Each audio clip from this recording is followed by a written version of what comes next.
오늘 교회 공동체를 향한 권면 세 번째라는 제목으로 함께 하나님의 말씀을 나누고 기도하기 원합니다. 최근 몇 주 동안 우리는 수요 예배를 통해서 교회 공동체에 대한 권면의 말씀을 이어서 듣고 있습니다. 그리고 신기하게도 2주일 동안 우리 담임 목사님과 그리고 후임 목사님을 통해서 교회에 대해서 계속 이런 메시지를 듣고 있습니다. 그러니까 지금 하나님께서는 이 강단을 통해서, 해운대 제일교회 강단을 통해서 우리 교회에 들려주시는 말씀이 동일하다는 것입니다. 교회를 향한 하나님의 마음이 무엇인지, 하나님이 우리 교회가 어떻게 지어져 나갔으면 좋겠는지, 그 말씀을 지금 하나님께서 이어나가고 있습니다. 사실 디모데 전후서는 교회 공동체에 전한 말씀이라기보다 좀 개인적인 서신이 아니냐, 이렇게 생각이 들 수도 있습니다. 왜냐하면 이 서신의 1차 목적이, 본래 목적이 바울이 이제 에베소 교회 지도자가 되어야 하는 디모데에게 개인적으로 보내는 편지가 1차 목적이기 때문입니다. 실제로 디모데서를 보시면 바울의 개인적인 고백이 가장 많이 등장하는 서신입니다. 자신이 어떻게 사도가 되었고, 또 이 사도의 직분을 지금까지 어떻게 감당해 왔으며, 또 마지막에는 앞으로 믿음의 선한 싸움을 다 싸우고 자신이 전제와 같이 부음받아 믿음의 면류관을 받게 될 그날이 멀지 않았다는 이 고백까지, 이 개인적인 고백과 개인적인 당부와 개인적인 권면의 말씀이 많이 나오고 있어요. 그러나 동시에 디모데서는 바울이 디모데에게 개인적으로 하는 이야기가 다가 아닙니다. 왜 그렇습니까? 바울이 지금 디모데를 세우기 원하는 마음은 곧 교회를 세우기 위한 목적이기 때문입니다.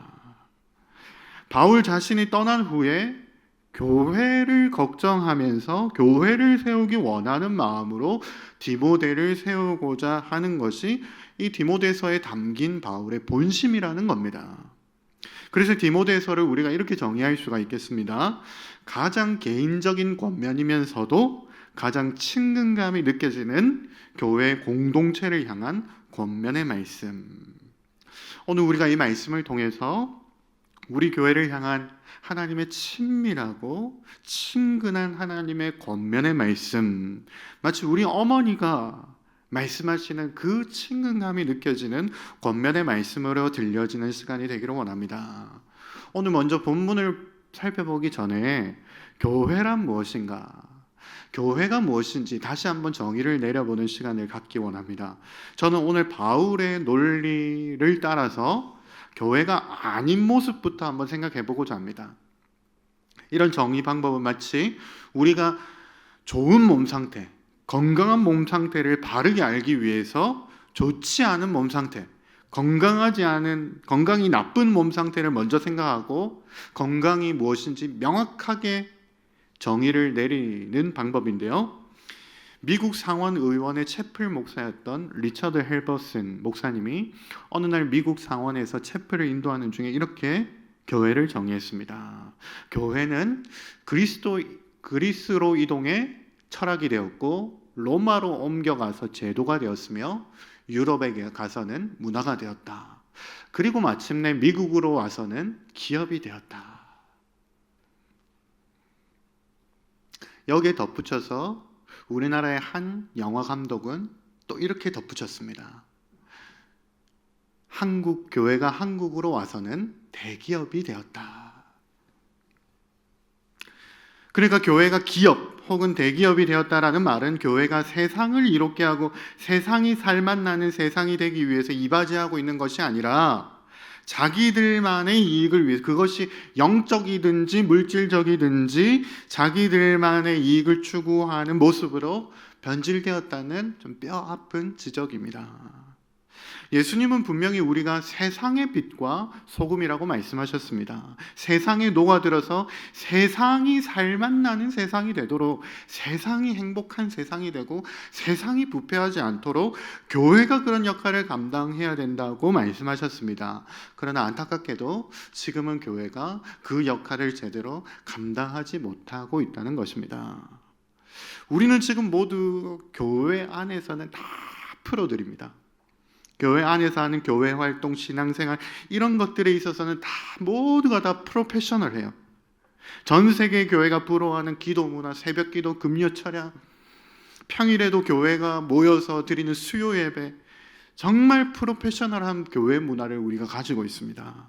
우리 모두는 교회 안에서 익숙하고 편리하면서 이제는 별로 부담스럽지 않은 그런 신앙생활들을 영위하고 있습니다. 그런데 문제는 세상 속에서 어떻습니까? 세상 속에서는 교회에서는 프로다운 모습이지만 세상에서는 초보적이어도 너무 초보에 머물러 있어요. 세상 속에서 내가 교회로 어떻게 존재해야 하는지, 세상 속에서 그리스도인으로서 어떻게 빛과 소금의 역할을 감당하며 살아야 되는지 그 방법에 대해서는 너무 초보적인 수준에 머물러 있다는 것입니다. 지금 우리 교회를 반성해 보자면 교회가 교회 안에서는 프로페셔널하지만 세상 속에서는 마이너에 불과합니다. 초대교회를 한번 생각해 봅시다. 세상을 변혁시킨 초대교회는 적은 숫자로도 도시를 뒤집어 놓았습니다. 모일 장소가 없어서 회당이나 가정에 모였던 그 불편하게, 교회 생활은 너무 불편하고 어울리지도 않고 너무너무 막막한 것이 교회 생활이었어요. 그런데 그 소수의 그리스도인들이 전 세계를 뒤집어 놓았습니다. 어떻게 그럴 수 있었습니까? 그들의 일상생활에서 프로페셔널이었어요. 일상생활에서 프로였습니다. 당시 아무도 가까이 하지 않으려고 했던 전염병에 걸린 사람들을 끌어안으면서 죽음도 불사르는 그런 사랑을 실천하고, 유대인과 로마 당국으로부터 생명의 위협을 받는 순간에도 찬송하며 담대하게 죽어가는 모습을 세상에 보여주었기 때문입니다. 여러분, 그러나 그렇다고 해서 이제 교회가 소망이 없다는 말을 드리려는 것은 아닙니다. 우리가 지금 맛을 잃은 소금이지만 마치 예수님의 비유처럼 말 아래 둔 등불과 같지만 소금은 소금이고 빛은 빛이지요. 왜 그렇습니까? 우리가 지난번 담임 목사님을 통해서 설교를 들었듯이 교회는 불완전한 사람들이 모인 불완전한 공동체예요. 사도 바울이 자신 안에 성령과 함께 내주하는 죄성을 보면서 오라 나는 공고한 자로다 라고 탄식한 것처럼 우리 안에는 여전히 죄성을 가지고 있는 이런 이기적이고 타락한 본성이 여전히 있는 불완전한 사람들이지만, 그런데 하나님 보시기에는 여전히 교회인 거예요. 그래서 오늘날 사람들이 보기에는 교회가 기업이니 뭐니 해도 최소한 하나님께서 보시기에는 의롭다 칭함을 받은 자들의 모임이라는 것입니다. 저런 사람이 교회 다닌다고? 어떻게 예수님 믿는 사람이 저렇게 말하고 행동할 수가 있어? 라고 할 수 있는 불완전한 사람들이지만 하나님 보시기에는 우리가 교회예요. 우리가 의로운 사람들이에요. 우리가 빛이에요. 우리가 소금이에요. 왜 그렇습니까? 하나님은 예수 그리스도를 통해서 우리를 보기 때문입니다. 그러니까 오늘 권면의 말씀에 우리가 이런 오해가 없으면 좋겠습니다. 오늘 권면의 말씀은 너희들이 이렇게 해야 진짜 교회고 진짜 그리스도인이다, 이렇게 해야만 진짜 그리스도인이다 라고 말하는 그런 정체성을 말하는 것이 아니라 우리가 추구해야 하는 방향성에 대한 이야기입니다. 우리는 이미 교회고 이미 의로운 존재가 되었습니다. 그러나 동시에 아직 아닙니다. 이러한 애매한 상태를 우리는 성화의 과정이라고 말하는데요, 우리는 이미 그렇게 된 정체성을 갖고도 계속해서 교회로 지음받아져 나가야 되는데, 무엇을 통해서 우리가 교회로 지음받아져 나가냐면 바로 말씀이죠. 권면의 말씀. 오늘 바울이 디모데에게 그리고 공동체에게 말하고 있는 말씀을 통해서 우리는 지음받아져 나가야 됩니다. 그러면 오늘 사도 바울의 이 교회 공동체를 향한 권면의 말씀이 무엇입니까? 한마디로 한 단어로 요약하자면 바로 경건입니다. 경건. 다시 말해 교회가 교회되게 하려면 경건을 회복해야 된다. 경건한 생활을 회복해야 된다. 앞서 말한 것처럼 바울은 오늘 세 가지 아닌 것을 통해서, 좀 부정적인 이 아닌 것을 통해서 자신의 권면을 명확하게 전달하려고 하고 있는데요. 첫 번째는 이런 것입니다. 교회 공동체가 회복해야 되는 경건은 다른 교훈을 더하는 도덕적 완전함이 아니라는 것입니다. 초대교회는 아직 교리가 정리되지 않은 상태입니다. 예수 그리스도의 십자가에 대한 도를 압축해서 설명하고 있는 이 사도신경도 아직 주어지지 않았습니다. 그래서 사도 바울이 교회를 세우고 열심히 예수 그리스도의 십자가, 그 십자가의 도를 전했는데 바울이 떠나기만 하면 거기다가 다른 복음, 다른 교훈이 생기기 시작했습니다. 특히 유대인 그리스도인들이 문제였습니다. 가장 큰 문제는 이 예수 그리스도의 십자가의 도를 상대화시켜버리는 거예요. 그러니까 이렇게 말하는 겁니다. 예수님을 믿는 것도 중요하지만 구원에 있어서 그것만이 절대적이라고 말하지 마라. 그것 위에 더해서 할례도 받아야 되고 십계명도 지켜야 되고 율법도 지켜야 되고 장로들의 전통도 지켜야 된다. 이 십자가의 도를 자꾸 상대화시키는 것이 문제였습니다.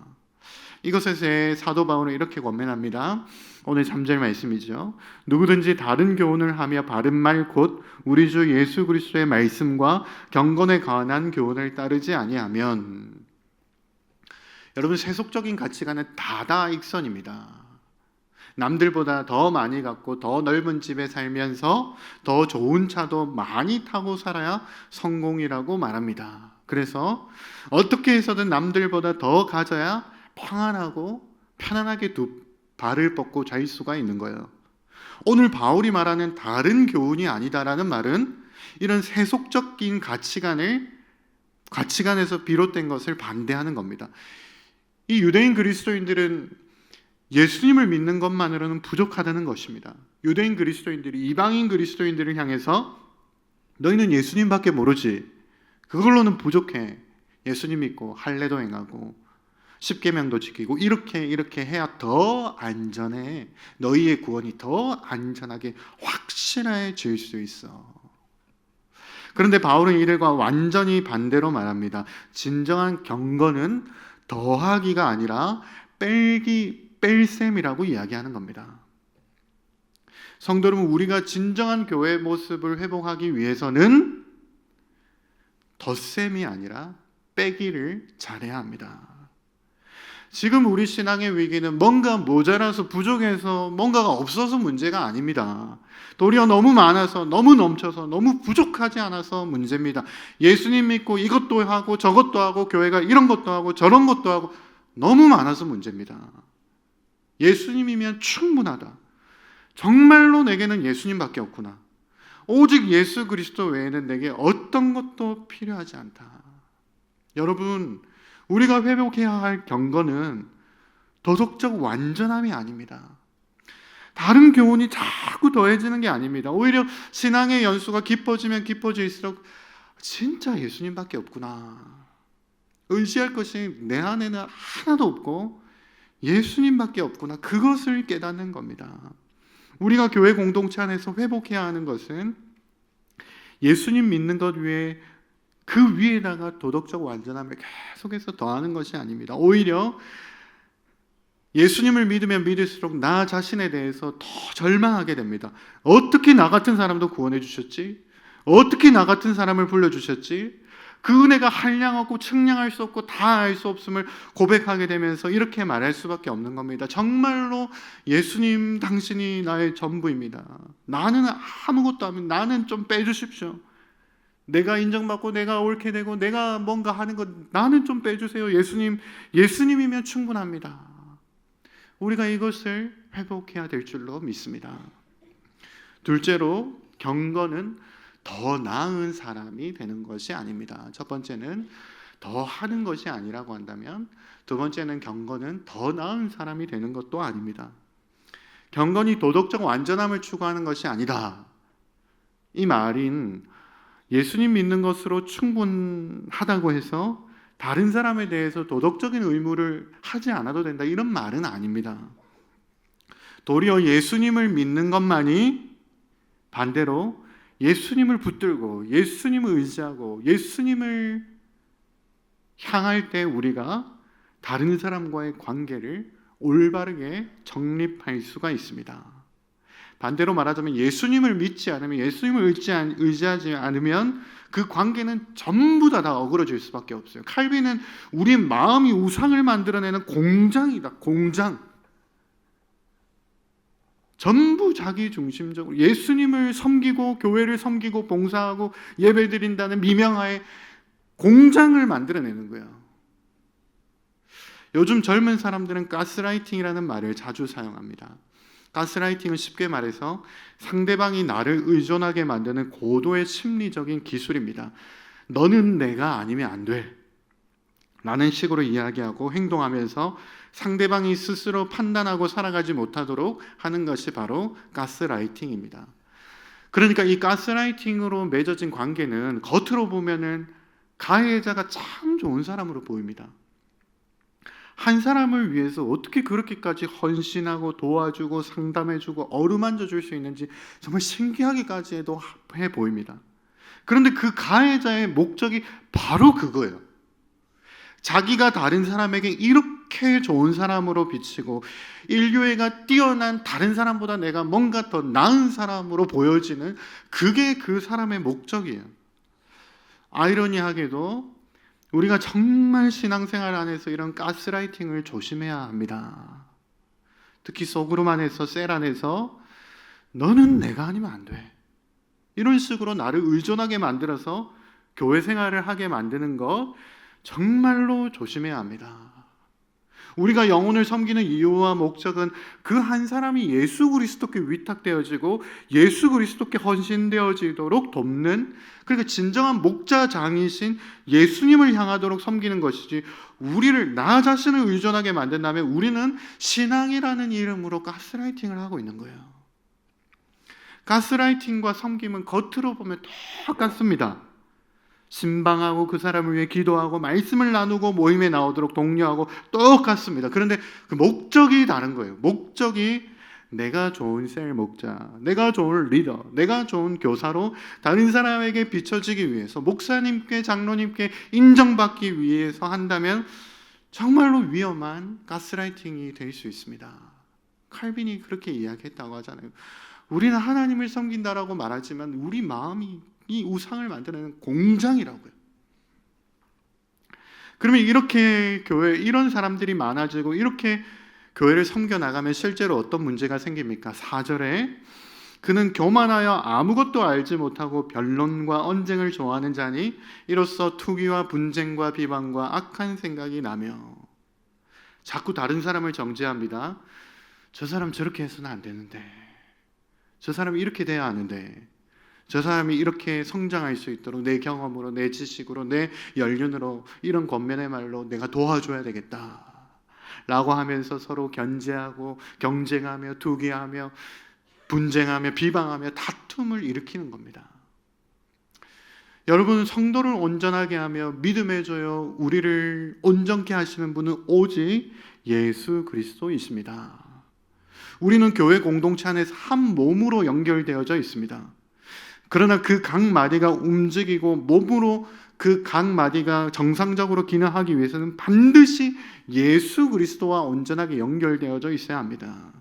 내가 머리이신 예수 그리스도께 연결되어져 있고 그도 예수 그리스도께 연결되어져 있다는 사실을 확신하는 겁니다.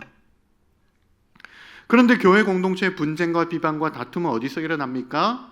그 일은 저 사람 내가 아니면 안 돼.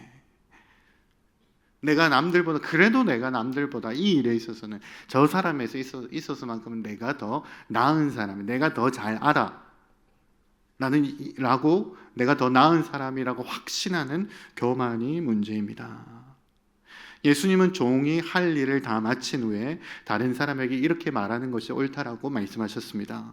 이와 같이 너희도 명령받은 것을 다 행한 후에 이르기를 우리는 무익한 종이라, 우리가 하여야 할 일을 한 것뿐이니라 할지니라. 성도 여러분, 우리가 교회 공동체 안에서 회복해야 되는 경건한 모습은 무엇이냐면 내가 더 나은 사람이 되는 것이 아닙니다.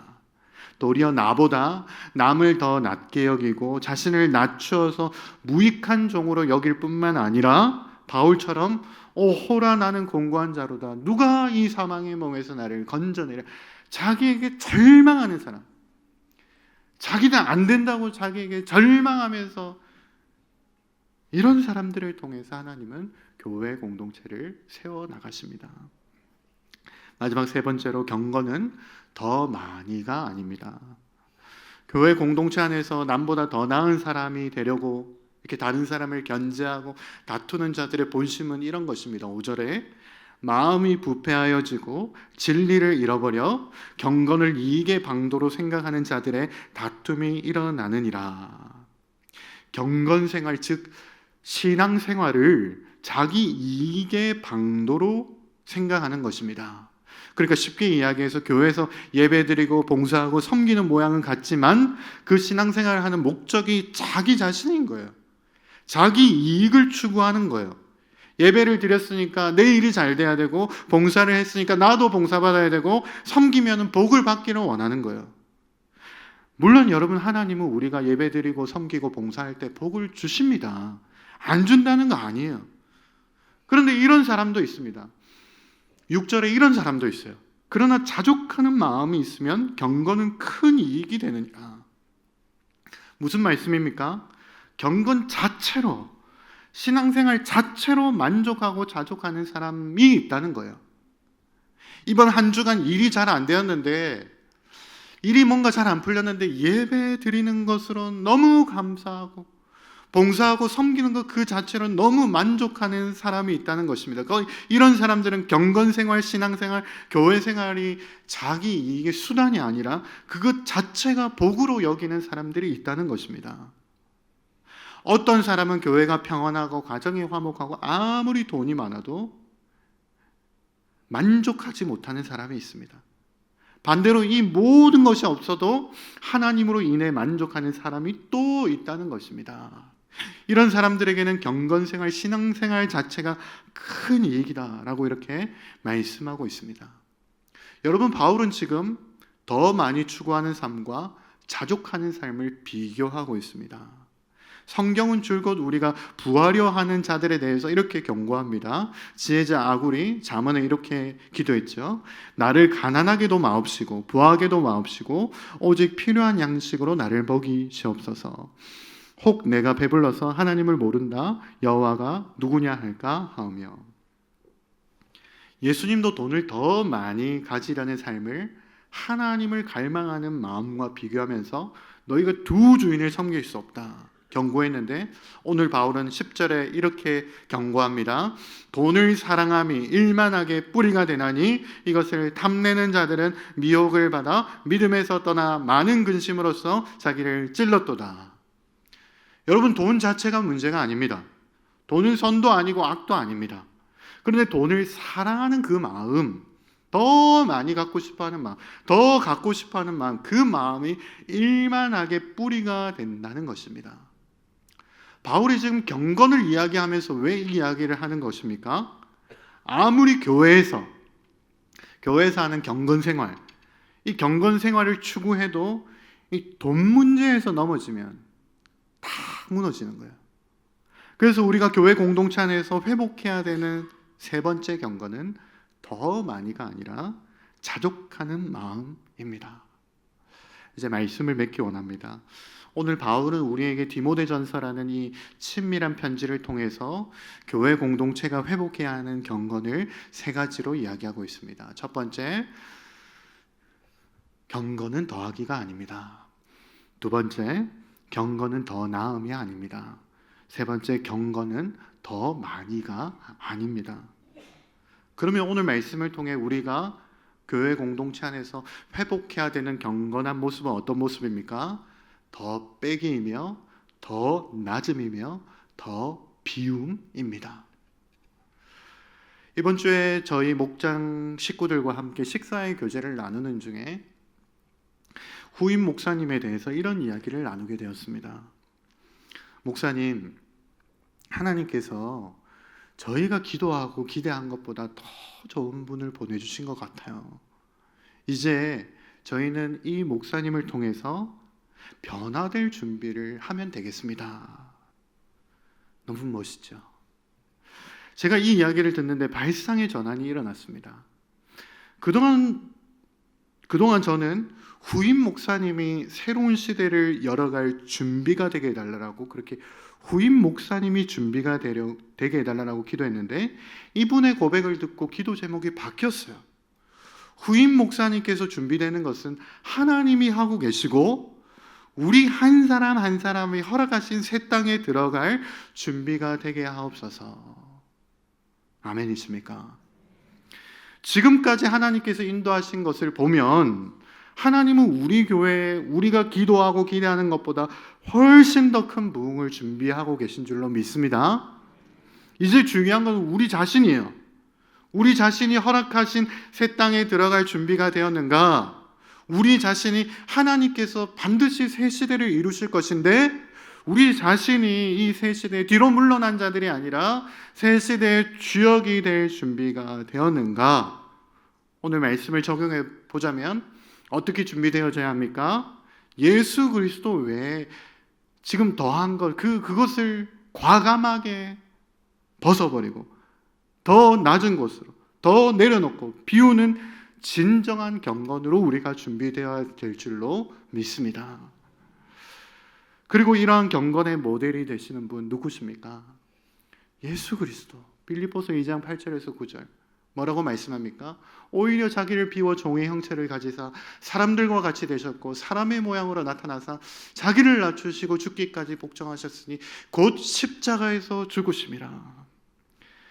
사랑하는 성도 여러분, 이제는 우리가 예수 그리스도 외에 우리 신앙을 어지럽게 하고 난잡하게 하는 이 모든 것을 빼버리기로 작정합시다. 이제는 우리가 더 이상 다른 사람보다 더 나은 사람이 되기를 포기하고 예수님을 닮아 낮은 자리로 낮아집시다.